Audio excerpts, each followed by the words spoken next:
데살로니가후서는 그 심판의 날이 다다른 것을 인지하면서 주님께서 가까이 오실 것이니까 그분을 맞이해야 되는 것이 아닌가라는 그런 생각을 토대로 해서 생업을 포기하고 말씀과 기도에 전무한다고 하면서 그 교회에 많은 피해를 주고 고통을 주게 되는 일들을 사도 바울이 듣게 되면서 그들에게 불법의 사람의 교훈을 주면서 마지막 시대가 다다르게 되어지면 대대적인 배교와 불법의 사람이 나타나게 될 것인데, 그때까지는 생업을 포기하지 말고 언제든지 오늘이 마지막이라는 생각을 가지고 주를 위해서 살아야 될 것과, 그리고 언제든지 주의 백성들과 서로 화합하며 서로를 일으켜줘야 되는 이야기들을 해주고 있다는 겁니다. 많은 사람들이 극단적 종말론에 빠지게 되죠. 근데 그 중심에 말씀이 기반되지 않으면 현혹하는 말과 또 여러 가지 일들로 인해서 하나님의 본래 뜻을 잃어버리고 우리 주 예수 그리스도의 강림하심과 그 모임에 관하여서 제발 바른 시각을 갖고 들어달라는 거죠. 주 예수 그리스도의 강림하심은 반드시 있을 것이에요. 그래서 강림하다고 하는 이 단어 파루시아라는 단어예요. 가까이 있다가 출현하다라는 뜻을 갖고 있는데, 같은 뜻, 같은 마음, 같은 곳을 바라다 보면서 연합되어진 존재로 임마누엘 하신 그분으로 계시다가 이 땅 가운데 출현하신다는 거예요. 가까이 계시다가 내 주변에서 말씀으로 또 기도 가운데 우리와 함께 동행하시다가 우리의 눈으로도 목도할 수 있도록 나타나는 사건이 강림 사건이라는 거예요. 그렇기 때문에 이 강림하심에 대한 이 단어가 과거에 뭐라고 쓰여졌냐면 왕이 출현하는 단어. 그분이 이 땅 가운데 왕으로 재림하실 때에 강림이라고 하는 단어와 짝꿍을 이루고 있는 단어가 무엇입니까? 영접이라는 단어라는 거예요. 아판테시스라고 하는 단어인데, 왕이 출현하게 되면, 왕이 나타나면 온다는 것을 인지하고 나가서 맞이한다는 거예요. 자연스럽게 그가 강림하게 되어지면 우리는 연결되어진 존재이기 때문에 공중으로 들려서 그분을 맞이한다는 걸 얘기하는 거예요. 그래서 우리가 어느 장소로 나아가고 모여야 되는 거에 관심을 가질 이유가 없습니다. 영, 그리고 말, 편지로나 그들이 하는 그 이야기를 들으면서 흔들리거나 두려워하지 말아야 된다는 걸 얘기하는 거예요. 계시받았다는 사람들 있죠. 영으로 계시받았다고 하면서 사람들을 자꾸 현혹하는 거예요. 성경에 그날과 그 시는 아들도 모른대요. 오직 누구만 아십니까? 그것을 집행하시는 아버지만 아시는 거예요. 말로나 어떤 사람들이 연구하면서 숫자를 분석하고 날수를 분석하며 하는 사람들이 있어요. 우리에게서 받았다는 편지도 무시하라는 거예요.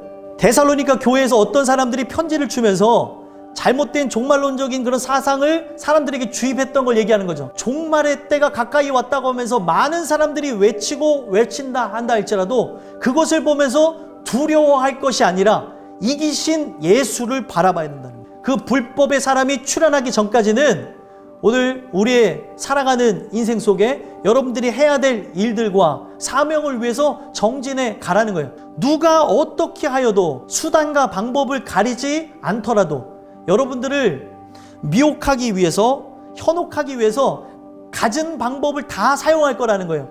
그런다 할지라도 미혹되지 말라는 거예요. 여호와의 크고 두려운 날, 심판의 날이 다다르기 전에 먼저 배교하는 일이 있을 거라는 거예요. 그래서 이 배교한다는 요 단어가 어떤 의미를 갖고 있냐면 진리를 배척하다는 거예요. 성경에서 말하는 이 불법이 갖고 있는 의미가 무엇이냐면 율법으로 꺼리낌이 없이 살아가는 존재라는 거예요. 죄로 인해서 내가 죽을 수밖에 없는 존재, 나는 멸망할 존재라는 것을 알게 하기 위해서 율법이 존재하게 된 건데, 그 율법에 의해서 살아가지 않는 존재들을 불법한 자라는 거예요. 바로 멸망의 날이 이르기 전에 불법의 사람 적그리스도가 출현할 것을 얘기해요. 근데 이 아들이, 멸망의 아들이 나타날 때 복수로 쓴 게 아니라 단수로 쓰여졌어요. 한 사람이 나타날 거라는 거예요. 그 마지막 적그리스도가 출현하게 될 것인데, 그때가 곧 그리스도가 오실 날이라는 거예요. 그래서 그 적그리스도가 어떤 일을 하냐면 신이라고 불리는 모든 것, 여타 다른 종교들을 하나로 묶어서 통합할 것을 요 내용 속에서 이야기를 하고 있는 거죠. 그래서 그가 자기를 높이면서 하나님의 성전에 앉아 자기를 하나님이라고 내세우느니라. 이 모든 현상은 누가 나타나기 위한 전초적인 현상이에요. 그리스도께서 재림하시는 그런 일들에 초점을 두고 있기 때문에 그것을 관심을 가지라는 거예요. 너희는 지금 그로 하여금 그의 때에 나타나게 하려 하여 막는 것이 있는 것을 아나니. 분명히 불법의 사람은 과거에도 활동하면서 나타나려고 했어요. 하나님께서 막았다는 걸 얘기하는 거예요. 이 나타난다는 단어가 아포칼립토라는 단어예요. 덮개로 가렸다가 덮개를 열다라는 뜻을 갖고 있어요. 불법의 사람이 막 활동하려고 역사하고 사단이 격동하지만 누가 덮개를 씌워놓은 거예요. 하나님이 덮개를 씌워놓은 거예요. 나가 나서 우리가 어느 장소로 도피하기까지, 하나님의 그 나라에 들어가기까지 이것이 활동하지 못하도록 덮어놨다는 거예요. 그때 구원받을 사람이 준비되어질 그때에 누가 나타난다는 거예요?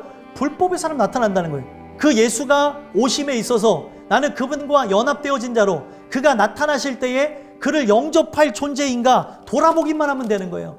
그래서 불법한 자를 나타나게 하신다. 그때 이제 막 활동하겠죠. 우리가 두려울 수도 있지만 주 예수께서 그 입의 기운으로 그를 죽이시고 막강한 군대를 갖고 나타난다 할지라도 주 예수께서 강림하시면 그냥 죽어버린다는 거예요. 그렇기 때문에 우리는 예수의 재림을 대망해야 되는 것이지, 불법의 사람이 나타나면 이제 힘든 세상이 오는데 어떻게 해야 되나, 그러지 말라는 거예요. 성경은 우리가 봐야 되는 것은 예수께서 재림하시면 이 모든 악의 역사는 다 파여진다는 거예요. 주 예수께서 그 입의 기운으로, 그 입의 기운이 뭐예요? 본체이신 그리스도께서 말씀하시면 악한 존재인 사단 또한 결국에 그 말 한마디로 쇠하여진다는 거예요. 강림하여 나타나심으로, 강림한다는 게 어떤 의미예요? 왕으로 자기가 출현한다는 거예요. 하나님과 연합되어진 자들 앞에 가까이 계시다가 임마누엘 하시다가 출현하여 나타나심으로 그들 자체를 패하시리라. 여러분들에게 이것이 약속되어진 거예요. 그렇기 때문에 우리는 그걸 봐야 되는 거예요. 거짓 기적과 표적 능력을 가지고 모든 사람들을 속임으로 멸망하는 자들은 멸망하는 자들로, 또 구원받은 자들은 구별되어지는 존재로 나가게 하시겠다는 거예요. 예수님이 강림하실 것이기 때문에 그 왕의 출현을 기대해야 되는 것이지 사단의 출현을 기대해서는 되는 게 아니라는 거예요. 불의의 모든 속임으로 할 수 있는 한 모든 걸 동원해서 속이겠다는 거예요. 이것이 누구에게 일어난다고요? 멸망하는 자들에게 있으리니. 그래서 여러분들 말씀을 기반으로 해서 생겨난 믿음만이 이러한 현혹의 역사 속에서도 현혹되지 않고 승리할 수 있는 거예요. 적그리스도를 따라서 순복하며 나가는 현상이 나타나는 이유가 진리의 사랑을 받지 않아서, 바로 십자가 구속의 사랑이 실제화되지 않았기 때문에 그렇다는 거예요. 우리가 복음을 아는 자들로 이 마지막 시대를 어떻게 맞이해야 되는지 말씀을 통해서 간단 명료하게 말씀하신 거예요. 이 말씀 그대로 두 가지만 기억하시면 돼요. 먼저 배도가 있을 것이고, 그 다음에 불법의 사람이 나타날 것이고, 그 다음에 그리스도께서 오실 것이라는 거예요. 여러분들이 그날에 정말 고통과 괴로움, 그 환난을 다 통과하고 영광스럽게 주님을 배웁는 그날이 오게 하옵소서. 기도하며 나가는 여러분들과 제가 됐으면 좋겠습니다.